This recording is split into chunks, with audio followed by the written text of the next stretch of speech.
നിന്നെ ഒരു പുതിയ വ്യക്തിയാക്കി മാറ്റുന്നത്. എങ്ങനെയാണ് മാറ്റുന്നത്? ഒന്നാമത്തെ കാര്യം, യേശുവിൻ്റെ നാമത്തിൻ്റെ ശക്തി നിന്നെ ഒരു പുതിയ വ്യക്തിയാക്കി മാറ്റുന്നു. എഴുതിക്കൂ, യേശുവിൻ്റെ നാമത്തിൻ്റെ ശക്തി നിന്നെ ഒരു പുതിയ വ്യക്തിയാക്കി മാറ്റുന്നു. 1. 2, ദൈവത്തിൻ്റെ സ്നേഹം നിന്നെ ഒരു പുതിയ വ്യക്തിയാക്കി മാറ്റുന്നു. ദൈവത്തിൻ്റെ സ്നേഹം നിന്നെ ഒരു പുതിയ വ്യക്തിയാക്കി മാറ്റുന്നു. 3, ദൈവത്തിൻ്റെ കാരുണ്യം നിന്നെ ഒരു പുതിയ വ്യക്തിയാക്കി മാറ്റുന്നു. 3 കാര്യങ്ങളാണ്. 1, യേശുവിൻ്റെ നാമത്തിൻ്റെ ശക്തി നിന്നെ ഒരു പുതിയ വ്യക്തിയാക്കി മാറ്റുന്നു. 2, ദൈവത്തിൻ്റെ സ്നേഹം നിന്നെ ഒരു പുതിയ വ്യക്തിയാക്കി മാറ്റുന്നു. 3, ദൈവത്തിൻ്റെ കാരുണ്യം നിന്നെ ഒരു പുതിയ വ്യക്തിയാക്കി മാറ്റുന്നു. Price the Lord, praise the Lord. എന്നിട്ട് എഴുതി നോക്കുക അടുത്തത്, യേശുവിൻ്റെ നാമത്തിൻ്റെ ശക്തി എങ്ങനെയാണ് ഒരു വ്യക്തിയെ പുതിയ വ്യക്തിയാക്കി മാറ്റുന്നത്? യേശുവിൻ്റെ നാമത്തിൻ്റെ ശക്തി എങ്ങനെയാണ് ഒരു വ്യക്തിയെ പുതിയ വ്യക്തിയാക്കി മാറ്റുന്നതിന്? അതിന് ബൈബിളിൽ 2 വ്യക്തികൾ യേശുവിൻ്റെ നാമത്തിലൂടെ സൗഖ്യം പ്രാപിച്ച് പുതിയ വ്യക്തിയായി മാറിയത് നമുക്ക് കാണാനായിട്ട് സാധിക്കും. അതിൽ ആദ്യത്തെ ആൾ, അതാണ് മർക്കോസിൻ്റെ സുവിശേഷം 10-ാം അധ്യായം 46 മുതൽ 52 വരെയുള്ള വചനങ്ങൾ. മർക്കോസിൻ്റെ സുവിശേഷം 10-ാം അധ്യായം 46 മുതൽ 52 വരെയുള്ള വചനങ്ങൾ. അവിടെ പരിചയപ്പെടുന്ന വ്യക്തി തിമേയുസിൻ്റെ പുത്രനായ ബർത്തിമേയുസാണ്. തിമേയുസിൻ്റെ പുത്രനായ ബർത്തിമേയുസ് അവൻ ഒരു അന്ധനായിരുന്നു. അവന് കണ്ണ് കാണാൻ പറ്റിയല്ലായിരുന്നു. Price the Lord. എന്നാൽ ഇവൻ ആരെക്കുറിച്ച് അറിയാം? യേശുവിനെ കുറിച്ച് അറിയാം. ഇവൻ ആരെക്കുറിച്ച് കേട്ടിട്ടുണ്ട്? യേശുവിനെ കുറിച്ച് കേട്ടിട്ടുണ്ട്. യേശുവിനെ കുറിച്ച് അറിയാവുന്ന കാര്യം എന്താ? യേശുവിനെ കുറിച്ച് അറിയാവുന്ന കാര്യം യേശു ദൈവമാണ്. ഈ ദൈവമായ യേശുവിന് മനുഷ്യർക്ക് ചെയ്യാൻ പറ്റാത്ത, വൈദ്യശാസ്ത്രത്തിൽ ചെയ്യാൻ പറ്റാത്ത കാര്യം ചെയ്യാനായിട്ട് കഴിവുള്ളവനാണ് യേശു എന്ന സത്യം ആർക്കറിയാം? ബർത്തിമേയുസ് അറിയാം. കാരണം എന്താ? അവൻ ഇതിനു മുമ്പ് യേശുവുമായിട്ട് നല്ലൊരു ബന്ധം അവനുണ്ട്. യേശു ചെയ്ത പല കാര്യങ്ങളെക്കുറിച്ചും പല അത്ഭുത പ്രവൃത്തികളെക്കുറിച്ചും അവൻ കേട്ടിട്ടുണ്ട്. അപ്പോൾ ആ കേട്ട ബർത്തിമേയുസ് അവൻ ഭിക്ഷയാചിച്ചുകൊണ്ട് ഇരുന്നതായ സ്ഥലത്തിൻ്റെ മുമ്പിലൂടെയുള്ള റോട്ടിൽ, വഴിയിലൂടെ യേശു കടന്നു പോകുന്ന ശബ്ദം കേട്ടപ്പോൾ അവന് കേൾവിശക്തിയുണ്ട്. കേൾവിശക്തിയുള്ള ബർത്തിമേയുസ് വലിയൊരു ആരവത്തിൻ്റെ മുഴക്കം കേട്ടപ്പോൾ അവൻ അന്വേഷിച്ചത് ഇങ്ങനെയാണ്, എന്താണ് പതിവില്ലാത്തതായ ഒരു ശബ്ദം കേൾക്കുന്നത്? അങ്ങനെ പതിവില്ലാത്തൊരു ശബ്ദം കേൾക്കുന്നത് എന്താണ് എന്ന് അവൻ അന്വേഷിച്ചപ്പോൾ അവനൊരു തിരിച്ചറിവ് കിട്ടിയ തിരിച്ചറിവാണ്, നസറായനായ യേശു പോകുന്നുണ്ട്. Praise the Lord, praise the Lord. നസറായനായ യേശുവാണ് പോകുന്നത് എന്ന് അവൻ കേട്ടപ്പോൾ, തിരിച്ചറിഞ്ഞപ്പോൾ ഉടനെ അവൻ്റെ ഉള്ളിൽ ഒരു ആഗ്രഹമായി, ഒരു പ്രതീക്ഷയായി. ആ ആഗ്രഹവും പ്രതീക്ഷയും ഒരു നിലവിളിയായി ഉയർന്നു. ദാവീദിന്റെ പുത്രനായ യേശുവേ, എൻ്റെ മേൽ കനിയണമേ.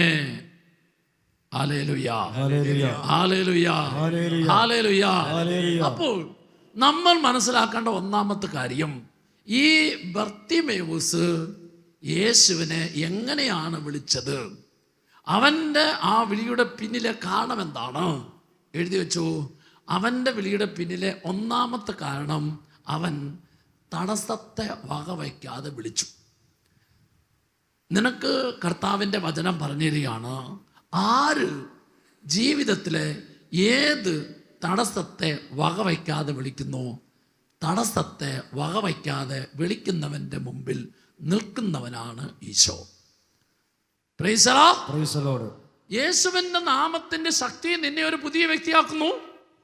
യേശുവിൻ്റെ നാമത്തിൻ്റെ ശക്തി മനസ്സിലാകണമെങ്കിൽ, സ്വീകരിക്കാൻ സാധിക്കണമെങ്കിൽ എന്തു ചെയ്യണമെന്നാണ് ഒന്നാമത് പറഞ്ഞിരുന്ന കാര്യം. എന്തു ചെയ്യണം? ജീവിതത്തിലെ തടസ്സത്തെ വകവയ്ക്കാതെ വിളിക്കണം. ആര് ജീവിതത്തിലെ തടസ്സത്തെ വകവയ്ക്കാതെ വിളിക്കുന്നോ, തടസ്സത്തെ വകവയ്ക്കാതെ വിളിക്കുന്നവന്റെ മുമ്പിൽ ഈശോ നിൽക്കും. തടസ്സത്തെ വകവയ്ക്കാതെ വിളിക്കുന്നവന്റെ മുമ്പിൽ ഈശോ നിൽക്കും.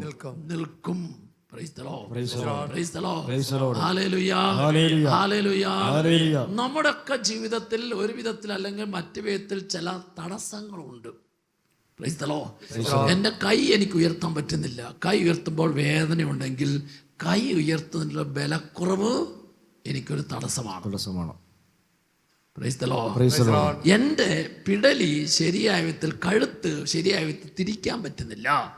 കഴുത്ത് തിരിക്കുമ്പോൾ പിടലിക്ക് വേദനയുണ്ട് എങ്കിൽ എൻ്റെ ഈ പിടലിയുടെ ഭാഗത്ത്, കഴുത്ത് തിരിക്കുന്നതിൻ്റെ ഭാഗത്ത് ചില കുറവുകളുണ്ട്. ഹല്ലേലൂയ. എനിക്ക് നടക്കുന്ന കാര്യത്തിൽ കാലിൻ്റെ മുട്ടിന് വേദനയുണ്ട്, എൻ്റെ കാലിൻ്റെ ഉപ്പൂറ്റിക്ക് വേദനയുണ്ട്. ഇതിനു മുമ്പ് എപ്പോഴോ സംഭവിച്ച ഒരു അപകടം കാരണം ആ അപകടത്തിന് ശേഷം എനിക്ക് നന്നായിട്ട് നടക്കാൻ പറ്റുന്നില്ല. നടക്കുമ്പോൾ എൻ്റെ കാലിന് ചെറിയ രീതിയിൽ ചട്ടുണ്ട്. ഞാൻ സ്റ്റെപ്പിൽ നിന്ന് വീണതിൻ്റെ ഫലമായിട്ട് എൻ്റെ നടുവ് അന്നൊന്ന് ഉളുക്കിയതാണ്. ഇപ്പോൾ ഞാൻ കൂടുതൽ സമയം ഇരുന്ന് കഴിയുമ്പോൾ എൻ്റെ നടുവിന് എന്തുണ്ട്? വേദനയുണ്ട്. ഞാൻ കുനിയുമ്പോൾ എൻ്റെ പുറത്തിന് വേദനയുണ്ട്.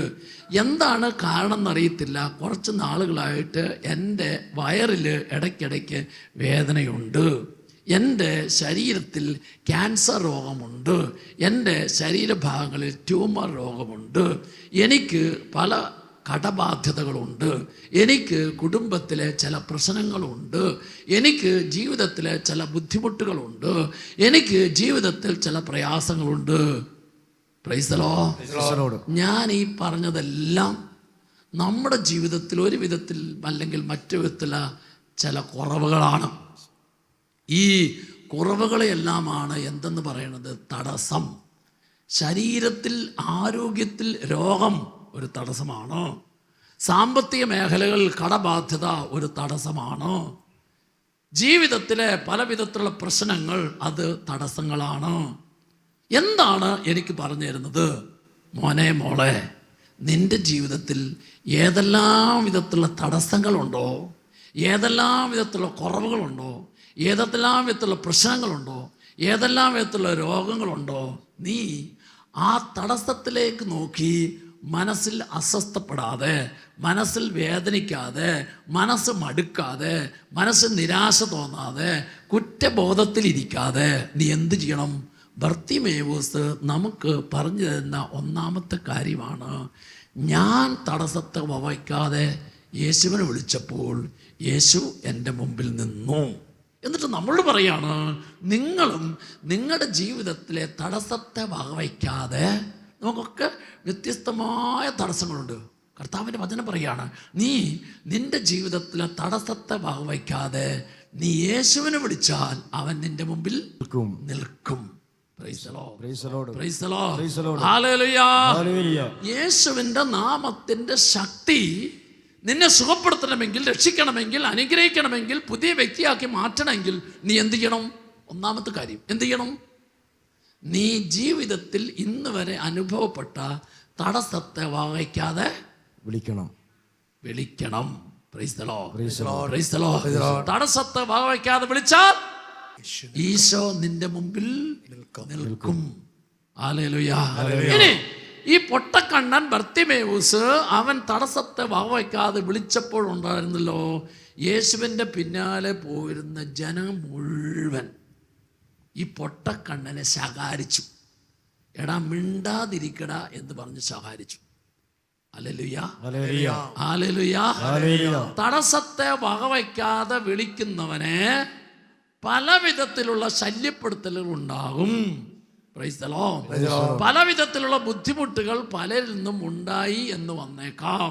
അങ്ങനെ ആയിരുന്നെല്ലാം ഏതെല്ലാം വിധത്തിലുള്ള തടസ്സപ്പെടുത്തൽ ഉണ്ടായാലും നീ ഒരിക്കലും യേശുവിനെ വിളിക്കാൻ, യേശുവിൽ വിശ്വസിക്കാൻ നിന്റെ ജീവിതത്തിലെ തടസ്സങ്ങളെ ഒന്നും നീ ഗൗനിക്കരുത്. നീ തടസ്സത്തെ വകവയ്ക്കാതെ തന്നെ യേശുവിലേക്ക് നോക്കണം, യേശുവിൽ വിശ്വസിക്കണം, യേശുവിനെ വിളിക്കണം. Hallelujah, hallelujah. ഇനി നീ അങ്ങനെ വിളിച്ചാൽ, രണ്ടാമത്തെ കാര്യം, നീ തടസ്സത്തെ വകവയ്ക്കാതെ വിളിച്ചാൽ എന്താണ് നിനക്ക് ലഭിക്കുന്നത്? നോക്ക്, ജനക്കൂട്ടം മുഴുവൻ ഈ ബർത്തിമേവൂസിനെ മിണ്ടാതിരിക്കട എന്ന് പറഞ്ഞ് തടസ്സപ്പെടുത്തിയപ്പോൾ അവൻ തടസ്സത്തെ വകവയ്ക്കാതെ വിളിച്ചപ്പോൾ മനുഷ്യര് അവഗണിച്ച ബർത്തിമേവൂസിനെ യേശു പരിഗണിച്ചു.